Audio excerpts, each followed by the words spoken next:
Hello, everyone. Welcome back to the Lunchroom Syndicate. We are doing another NFL all-time team. Tonight, we are doing the Atlanta Falcons, which should be a fun one.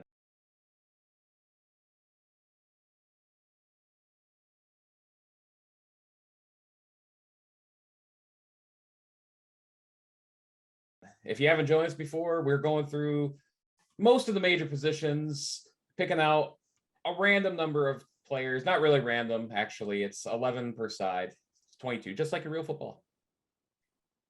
Have fun editing that, me.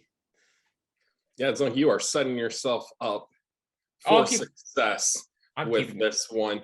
Who are we that we are doing this? Well, I'm Jay, alongside here with Christopher. Yes, 22 players, 11 on offense, 11 on defense. On the offensive side, we are going to be selecting one quarterback, two running backs, three wide receivers, a tight end, and four in what we're calling the alternate offense, which will be any position. So any of the ones that we mentioned that didn't quite make the starting, or kick returners, kickers, offensive linemen, they all qualify there. What do we got on the defensive side?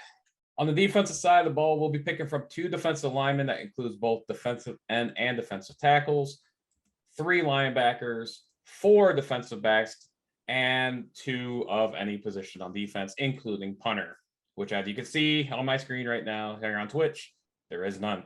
If you're on YouTube, you don't see this. And as usual, we are going to be committing to our tier system here for the Atlanta Falcons. We are going to have three tiers: a silver tier for players who are in consideration, probably aren't going to be making the team, but are great players for this franchise. We will have our black tier, which are players just a step above that are really good, that we are going to be giving high amount of consideration for making the all-time team.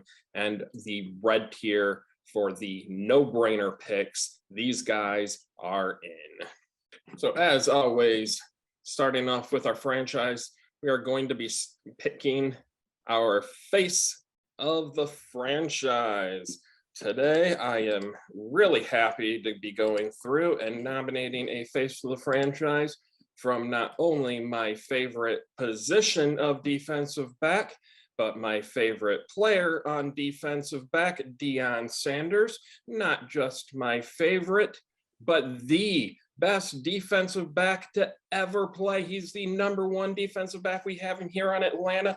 Easy face of the franchise, Deion Primetime Sanders. So let's get to the quarterbacks here.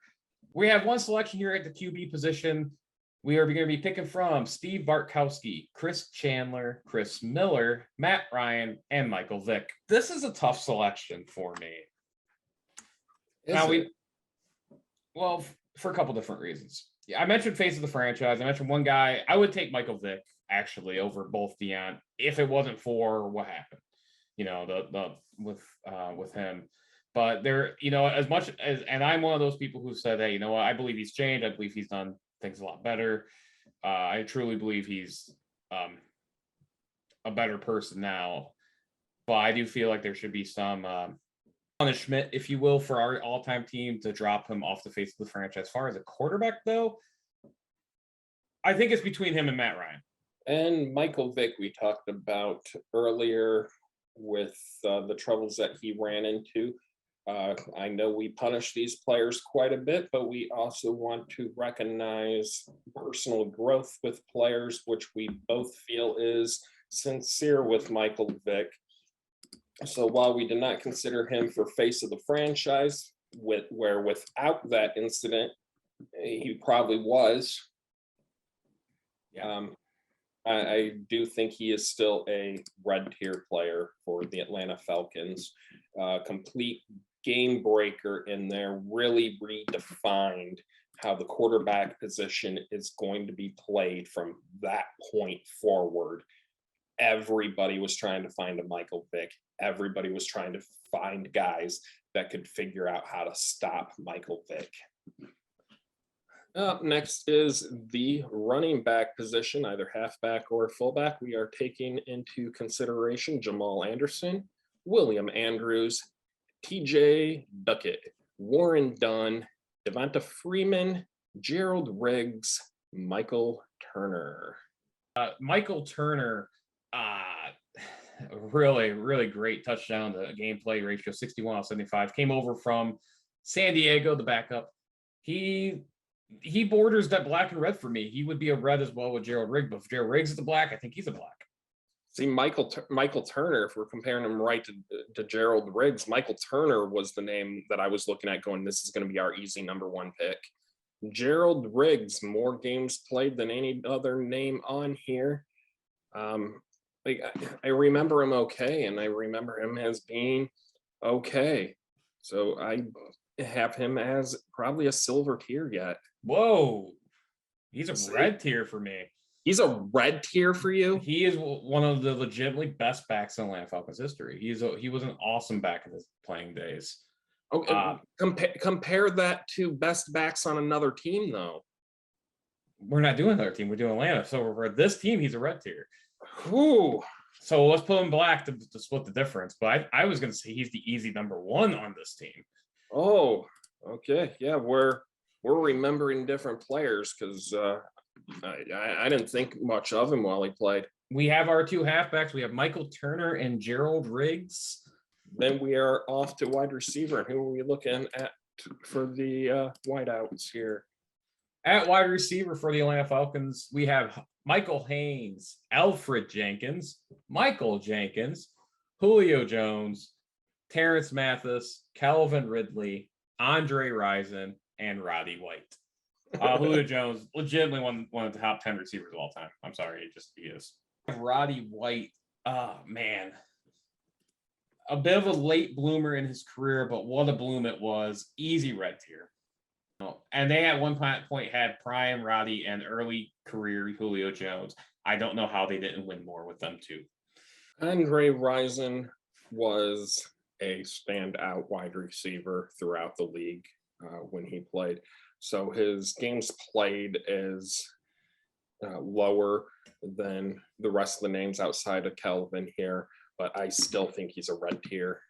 And he also dated Lisa Left Eye Lopez of TLC, so red tier. This is the three I expected to go up on this wide receiver spot. Our three: Julio Jones, Roddy White, and Andre Rison. Okay, now we have an interesting grouping here for our tight end position. And I think we may end up disagreeing who we're going to put up in here for our pick. This might be another shoot position because I don't think I'm going to have much of an argument either way, but I'm fairly strong in my opinion, and I don't know why. But our four players we're looking at is Algie Crumpler, Tony Gonzalez, Austin Hooper, Jim Mitchell. Now, I know we go through player by player. What tier are they? Looking at these again, I don't think any of them are above or below a black tier. Algie Crumpler, black tier, though. Algie's a black tier. Tony Gonzalez, throughout his entire career, is often considered the greatest tight end of all time, or at very least, a strong argument to be had. Again, another one of those guys like Michael Vick that just revolutionized the tight end position, but he came to Atlanta at the end of his career, so he's a black tier. He still had really good stats. He did. And again, black tier is not like an insult. No. Black tier is a really good compliment here. Tony Gonzalez, yes, one of the greatest at tight end ever, but like you said, it's just in its twilight years. Okay, so who's your pick to go up? Because we have one selection, three players: Algie Crumpler, Tony Gonzalez, Jim Mitchell. I do have the Hall of Fame indicator on the side of Tony Gonzalez, which I do. I would not put on there if he didn't have significant contributions for that team. When he did here, it wasn't his main, because obviously with Chiefs was his main. But for me, it's between Crumpler and Gonzalez. I lean slightly towards Gonzalez because the stats in less games was overall similar to better. And I'm going Algie Crumpler, who is one of the beefiest fullbacks to play. You put him at the tight end spot, he is running people the fuck over. When he catches it, he is running people the fuck over when he's blocking. I think you're probably more comfortable with your decision than I am. So it's probably eligible. The Alt-O. Once again, reiterate, this is 4 players from any position. And this is also where we put linemen and kickers and kick returns and stuff as well. Jay, who do we have here for the Alt-O? Hall of Famer Morton Anderson, Mike Ken, Young Ho Koo, Jake Matthews, Todd McClure, Jeff Van Note, Bob Whitfield, Matt Ryan, Jamal Anderson, Warwick Dunn, Terrence Mathis, Tony Gonzalez, Jim Mitchell, and I'm going off script here, Deion Sanders. Matt Ryan is a red tier with pretty big ease here, almost 60,000 passing yards his career, 365 TDs. He's had great weapons, including Julio Jones. That has helped, but I'm all kinds of excited here because you know who I'm going to nominate for the second pick to go up there. And I'm just thinking ahead because there's no way he's not making the defensive back spot. So Primetime making it twice. I want him on this team twice. Mike Ken is number 3. Well, you're going to be shocked when I talk about Mike Ken then. Yeah, because I know you're going to be going red tier and you're going to want him up there. But Mike, 5-time Pro Bowler, 2 times first team All-Pro, 250 games played. I thought he was. The games played is really damn good, and you're not going to find too many with that. No, I thought it was an easy red tier for me. It seems disingenuous not to put Tony Gonzalez in the conversation. Well, you give me a name. I have one that's selected that as soon as you say the name, I'm going to paste just to see if we agree. And if we don't, then we get a shoot again. Gonzalez. Just want to point out, this team has 2 tight ends on it. And it's not a strong tight end position anyway. I mean, it's not bad. If you get Tony Gonzalez in his prime, then it's damn good. Yeah. Here on our though, we have Matt Ryan, Deion Sanders, Mike Ken, and Tony Gonzalez.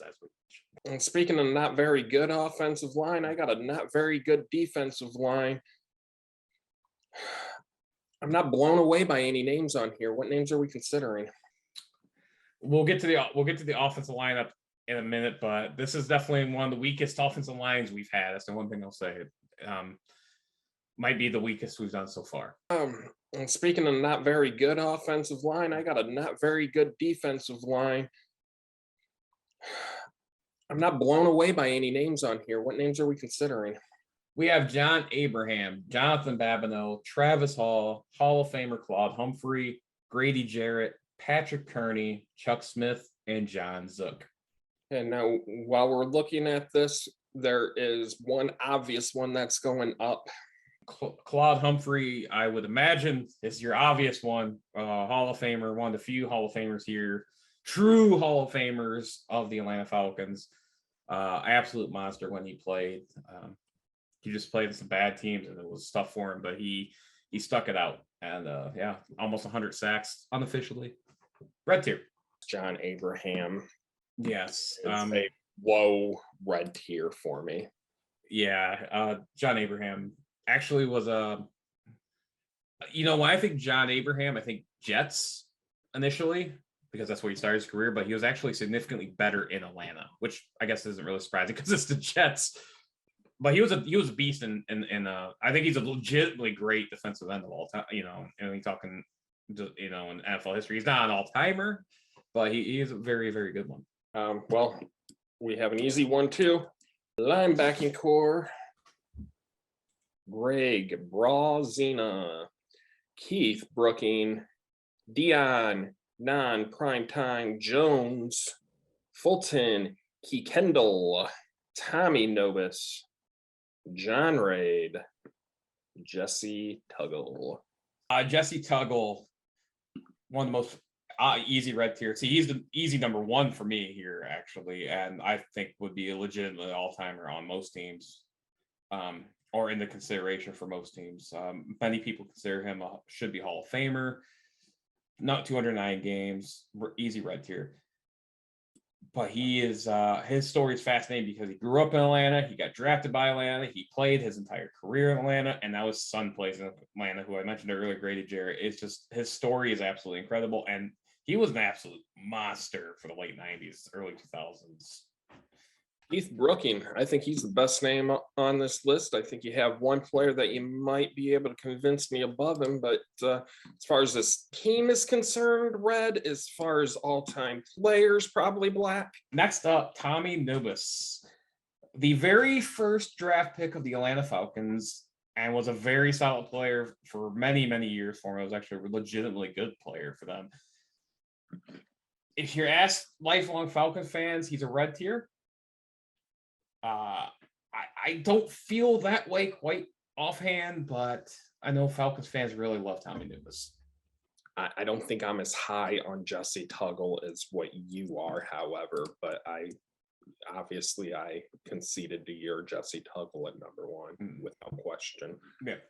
Yeah, and that's not. Yeah, Keith Brooking was amazing linebacker in his prime as well, and Tommy Nubis.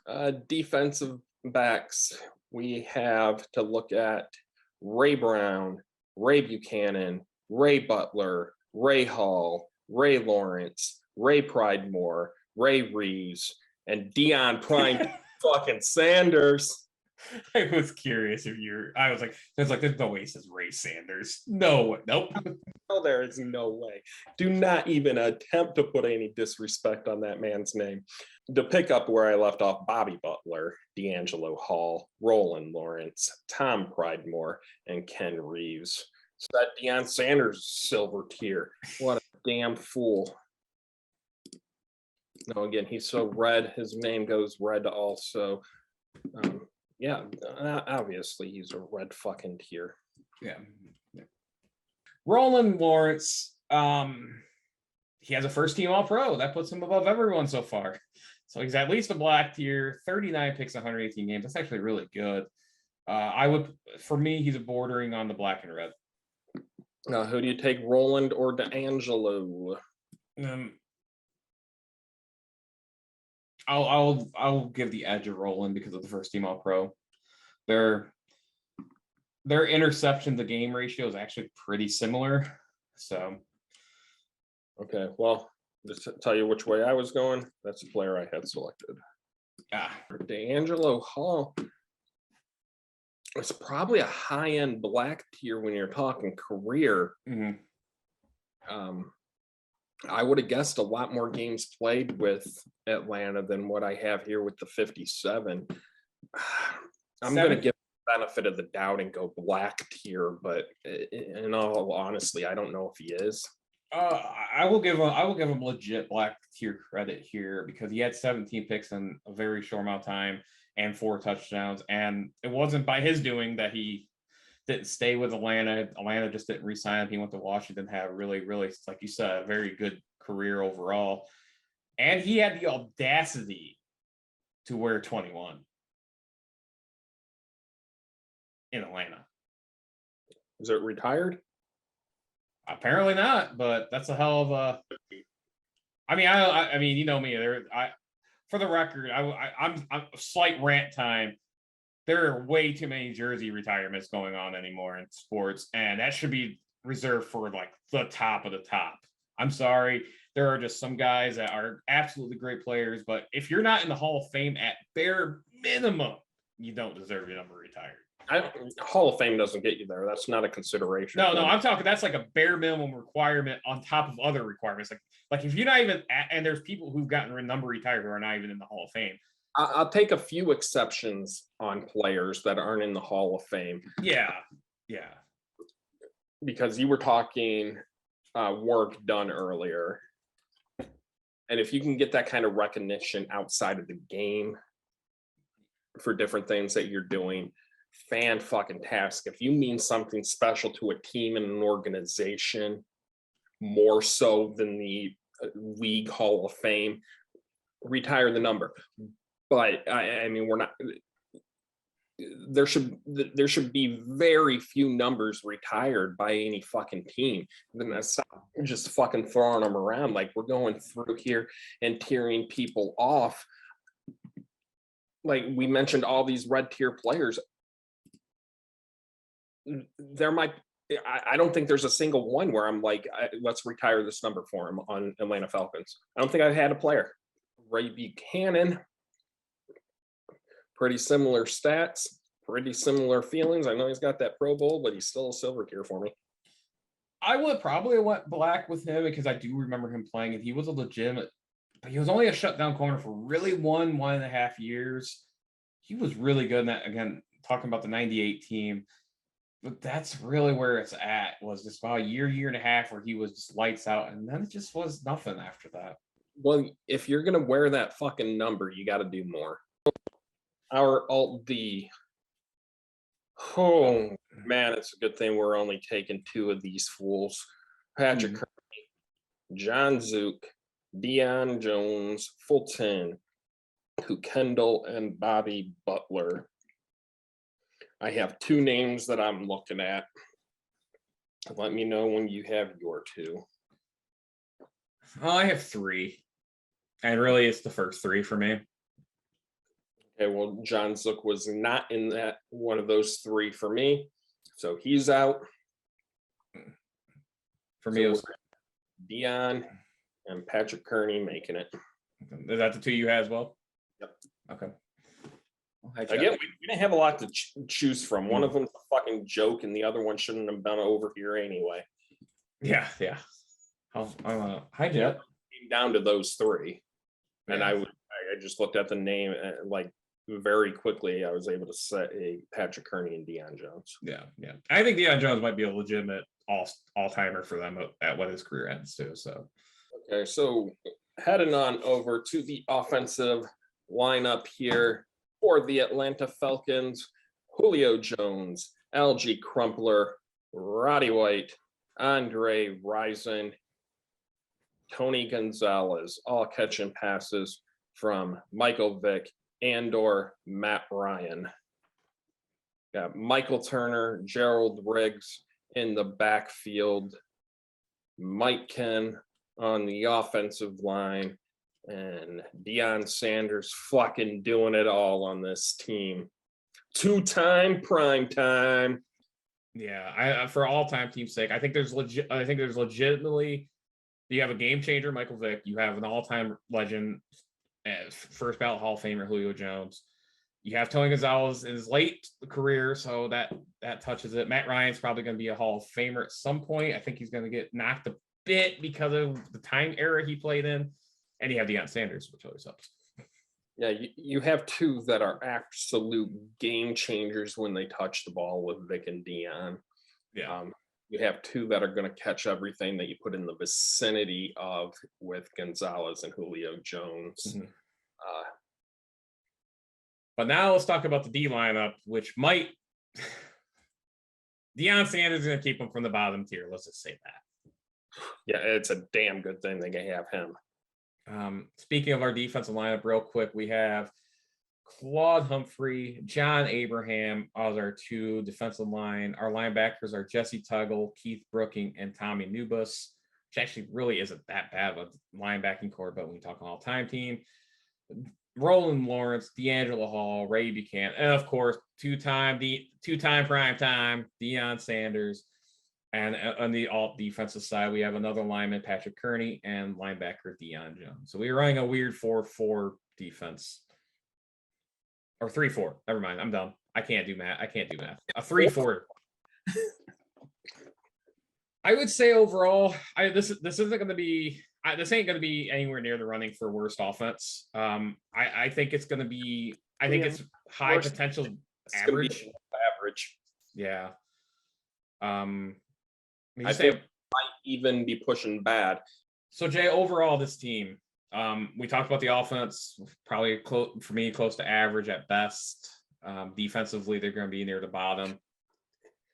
I think they have a potential range between the upper part of the bad Like they potentially could get knocked down there because of the number of spots. They could potentially be knocked up, but I can't see them above like that last spot in average or below the first spot in bad. I think pretty solidly in below average. I want to thank everybody for joining us here as we talk about the Atlanta Falcons all-time NFL team. Please let us know what you think of the team, what players we forgot to put on, which players we put on that you think is bullshit that we considered, and most importantly on here, what your thoughts on Fulton Kuykendall are. The important stuff. Once again, thank you. Until next time, deuces.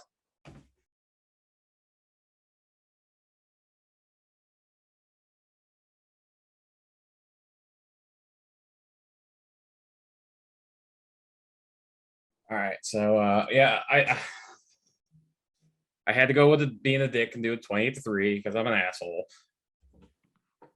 I figure if we're gonna I figure if I'm gonna be late to the party, I might as well just completely kill it with this video. Algae Crumpler is just pure, solid, dense man meat.